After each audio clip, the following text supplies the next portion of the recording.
Hey guys, this is Dion here with Your Guitar Academy, and in this lesson we're going to be looking at some super cool altered dominant seventh chord shapes. So these can go really well in a minor or a major 2-5-1 to really create those moments of tension that bring us nicely back to our one chord. So grab your guitar, let's get going.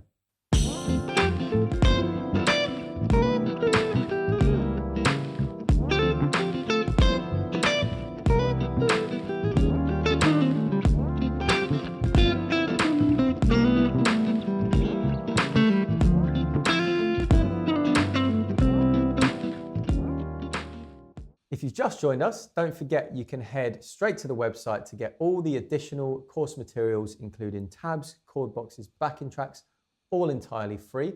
And also, please don't forget to like, comment, and subscribe. We always love to hear how you're getting on with the material. Okay, so let's have a little look and a little listen to these two chord voicings that I'm going to give you. So, first one, I'm going to do these both from D as we did in the first lesson. First one sounds something like this. And the second one sounds something like this. Okay, so on their own, pretty crazy sounding chords, right? So these altered seventh chords, like any altered seventh chords, are designed to create those really heavy moments of tension, at which point we resolve back to a one chord. Not always, of course, but they're just generally there to build, as I say, real tension, a real kind of, on their own, they can sound very dark, but when the tension releases, which we'll see a bit later on, it's obviously a lot of relief there. So the first one is what's called a dominant 7 flat 9 chord, or you could just call it a 7 flat 9. Okay, so it sounds something like that. So this one is related to this dominant 7 chord shape here. So as I said, I'm playing this from the note of D. That's our regular C shape dominant 7 chord. Okay, so what I want you to do is bring your second finger onto the 5th fret of A, and then this first finger here, I want you to bar it across the D, G, and B strings on the 4th fret. Okay, so that second finger is still there. Then we've got our third finger here playing the 5th fret of the G, and we just play those inner 4 strings. Okay. Okay, so let's look at the intervallic build-up of this. There's only 4 notes, but we have the root, the 3rd, flattened 7, flat 9. Okay, so remember, that's a different intervallic build-up to a minor 7 chord. Remember, the minor 7 had a flattened 3rd. So dominant 7 chords have a regular 3rd, but still a flattened 7th. So in this case, if I was just playing it like that, the normal dominant 7 chord, it's just root, 3rd, flat 7, then another root note on top.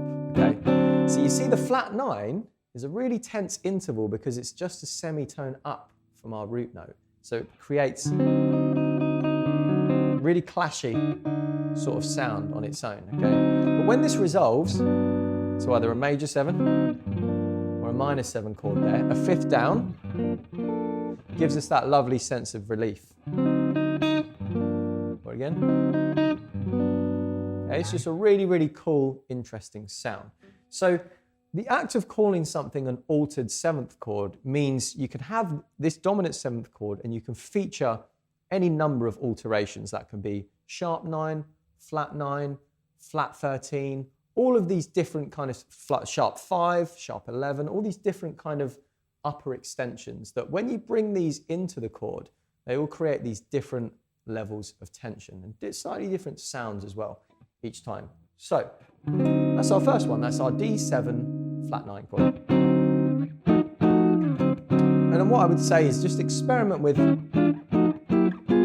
moving it up and down the neck. Obviously, as I said, on its own it sounds kind of tense, so bear with me for applying it. But for now, you can just move it around a little bit, get your fingers used to that. Okay, so that's our first dominant 7th altered dominant 7th chord. So similar to the first lesson of this unit, I also want to give you an altered 7th chord that can also be used with the root note on the low E string. So this is actually a Tom Misch favorite, this one. It does feature in one of his tunes. I'll let you work out which one. But this one sounds something like this.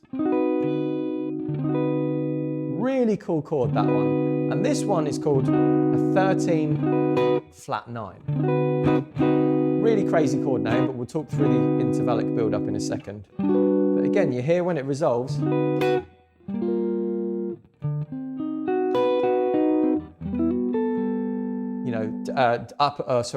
resolves to the 1 chord from the 5th. It kind of again gives us that crazy tension and release that we're looking for in this style of music. So this one's a bit of a finger twister, all right? So again, we're playing it from D. So my 3rd finger here is on the 10th fret of the low E string. 4th finger is on the 10th fret of the D. 2nd finger, okay, is on the 8th fret of the G. 1st finger is barring on the 7th fret of the B and the E string. And you can almost view that, that's like a little kind of B major triad on top there, okay? So it sounds like that in context. Similar to the other altered 7th chord that we looked at, let's have a look at the intervallic construction of this chord. So we have our root note on the bottom, which is D. We have our flattened 7th there on the 10th fret of D. That's our flat 9 there. Remember, that's a semitone up from our root note, but it's above the octave. Oh, sorry, wrong note there. That note there is a 3rd, a regular 3rd, not flattened. And then on top, which is our B, that's our 13. So that gives us root, flat 7, flat 9, 3rd, 13. So that gives us the name D13 flat 9.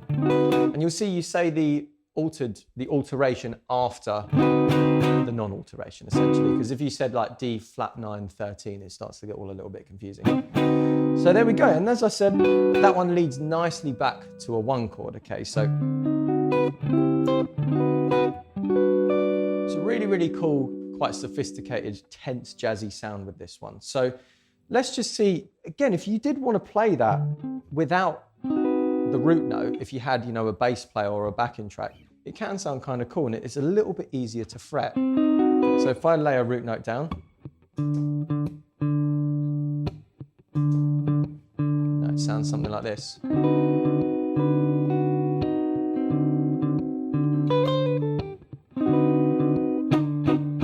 Obviously, it's crying out though to be resolved like that. So, you know, that's a bit of a funny one to get your fingers around if you're not used to that type of chord. So I'd encourage you to take your time with that.